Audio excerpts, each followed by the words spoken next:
powerful tornado tore through Laurel County, Kentucky, late Friday, leaving a trail of widespread destruction.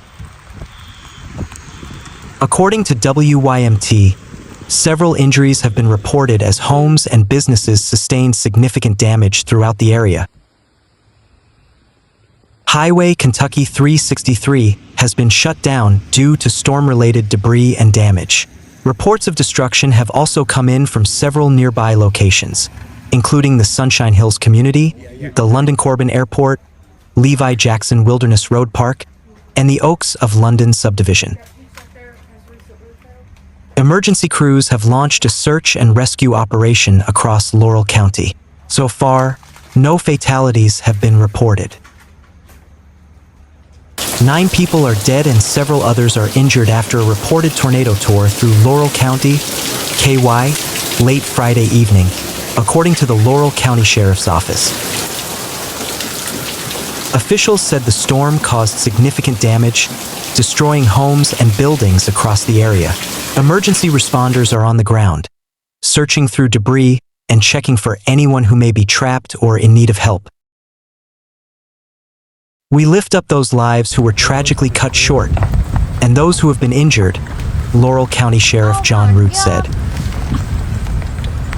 According to authorities, other areas hit included the London-Corbin Airport, Levi Jackson Wilderness Road Park, and the Oaks of London subdivision. As a result of the storms, Yon Pine Grove Elementary School, which is near the Sunshine Hills area, and the Community Christian Church on West 5th Street are open for shelter for those who need it. The Laurel County Sheriff's Office also announced that South Laurel High School will serve as a hub for storm recovery efforts. The high school will offer a warming station, first aid services, and food for both those displaced by the reported tornado and first responders working in the area. Officials are asking the public to donate food, blankets, and other essential supplies to South Laurel High School as soon as possible. A National Weather Service office in eastern Kentucky was scrambling to cover the overnight forecast on Friday as severe storms were moving through much of the eastern United States, according to the union that represents the department's meteorologists. Tom Fahey, the legislative director for the union that represents Weather Service employees, said the office in Jackson, Kentucky, was one of 4 that no longer had a permanent overnight forecaster after hundreds of people left the agency as a result of cuts ordered by the Department of Government Efficiency, the initiative led by Elon Musk that is reshaping the federal bureaucracy. Straight ahead of us. Mr. Fahey said on Friday that because of the threat for flooding, hail, and tornadoes facing eastern Kentucky, the Weather Service had to find forecasting help for the office. A spokeswoman for the Weather Service said the Jackson office would be relying on nearby offices for support through the weekend. Multiple rounds of storms passed through eastern Kentucky on Friday morning and afternoon, and the overnight hours were expected to be stormy. A line of thunderstorms was forecast to sweep the region overnight, whipping up damaging winds and large hail. There is also a chance for isolated supercells, long-lasting storms that can deliver even stronger winds and bigger hail than typical thunderstorms and also generate tornadoes. Much of Kentucky, including a portion of the eastern section, is within the bullseye of an area under what the Storm Prediction Center calls a moderate threat, a 4 out of 5 in its levels of risk of severe thunderstorms. Oh my God, dude, Speedway is destroyed. It's very rare that we see a moderate risk in our area, so I think people are aware, said Jane Marie Wicks, a meteorologist at the Weather Service office in Jackson. By late Saturday morning, quieter weather and drier conditions are expected and will most likely continue into Sunday morning, before a chance for additional storms arrives close to the borders of Virginia and Tennessee by the middle of the day. It is not unusual for a forecasting office to rearrange staff members for extreme weather, but until recently, most would have at least 2 or 3 people scheduled around the clock.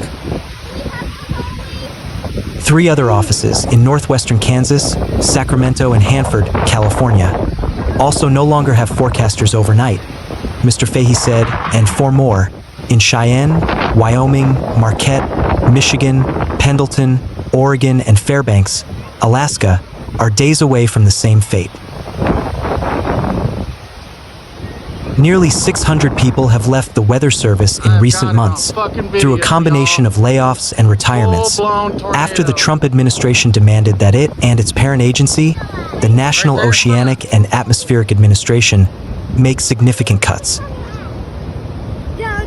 The Weather Service's 122 forecasting offices have traditionally operated 24 hours a day, with each one responsible for monitoring the weather in its region. Because of the staffing cuts, some offices have also curtailed the twice-daily launches of weather balloons that collect data that fuels daily forecasts and forecast models. An agreement last month between the Weather Service and its employees' union warned of degraded services as more people leave, and 5 of the department's former directors recently wrote an open letter saying they feared the cuts had been so deep that lives would soon be endangered. Kim Doster, a spokeswoman for NOAA, confirmed this week that several local NWS offices are temporarily operating below around-the-clock staffing. She said the Weather Service does not anticipate a significant impact in services as we work to mitigate potential impacts and direct other regional offices to provide additional support.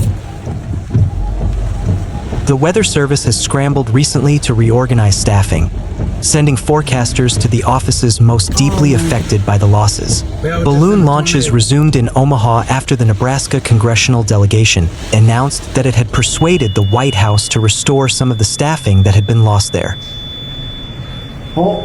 Multiple fatalities have been confirmed in Laurel County, Kentucky, following a reported tornado early Saturday morning.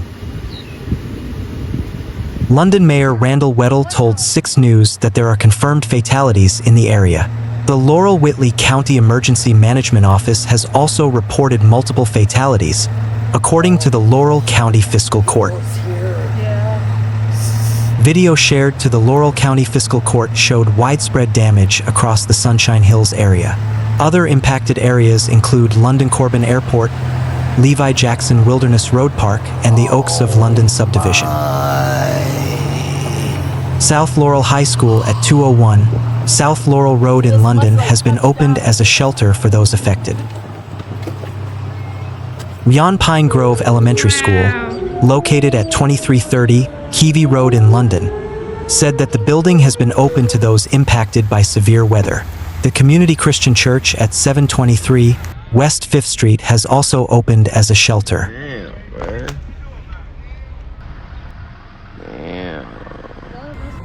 At least 7 people are dead in Missouri, including 5 killed after strong supercell storms that spurred tornado warnings slammed into St. Louis on Friday, tearing roofs off homes and causing several buildings to collapse. 2 other people died in Virginia after trees fell onto their vehicles during storms there on Friday, authorities said. We just took a hard hit, y'all. Officials in St. Louis say the damage in some neighborhoods is significant. This is a hard night for many, many families, said St. Louis Mayor Cara Spencer during a late-night press conference. The loss of life and the destruction is truly horrendous. Our city is grieving. Officials said emergency personnel are still focused on searching for anyone trapped in the wreckage and saving lives. Our priority tonight and for the next 24 hours is life, protecting it, finding those who may be trapped, and getting them to safety, the mayor said at an earlier news conference. Fire Chief Dennis Jenkerson said 17 specialized search teams, each consisting of 4 to 5 trained personnel and a police officer, are currently conducting door-to-door sweeps throughout the impact zone. A curfew for the affected areas is now in effect until 6 a.m. local time to keep residents safe and prevent looting, according to the mayor. She urged residents to stay off the roads to give emergency crews unimpeded access to damaged areas and also asked people to limit cell phone use due to connectivity issues. The storm struck just after 3 p.m., with high winds battering the city and the first calls coming in within minutes. Officials say the tornado touched down in Clayton, skipped into Richmond Heights, clipped Forest Park, and continued east across the Mississippi River into Illinois. We did an aerial reconnaissance and used AI-based tools to map the path, the fire chief said. There's no doubt, this was a very destructive storm. That's a tornado, babe. In Scott County, Missouri, about 135 miles south of St. Louis, 2 people were killed and others injured after powerful storms swept through area late Friday, according to local emergency officials.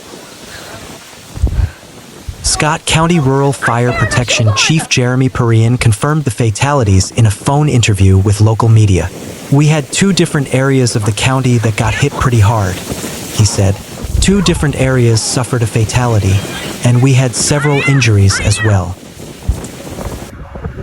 After the storm slammed Missouri, the storm spread east Friday into Illinois and Kentucky, bringing the risk of a severe weather outbreak through the night. A tornado watch covers Indianapolis, Louisville, Kentucky, and Carbondale, Illinois, among other cities through 10 p.m. Central Time. Storms were expected to reach Indianapolis around 7 p.m. Oh my God. The storms were then expected to hit Cincinnati, Louisville, Kentucky, and Jonesboro, Arkansas, at 8 p.m. Central Time before hitting Memphis, Tennessee, at 9 p.m.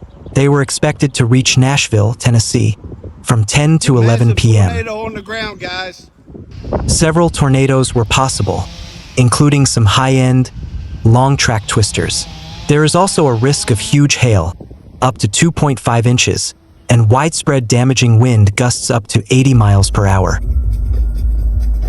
In addition, strong storms pounded parts of the mid-Atlantic, including in the Washington, D.C. area, with some storms bringing powerful gusts up to 80 miles per hour in some cases. 2 people died in Virginia, just outside Washington, D.C., after trees fell onto their vehicles, according to authorities.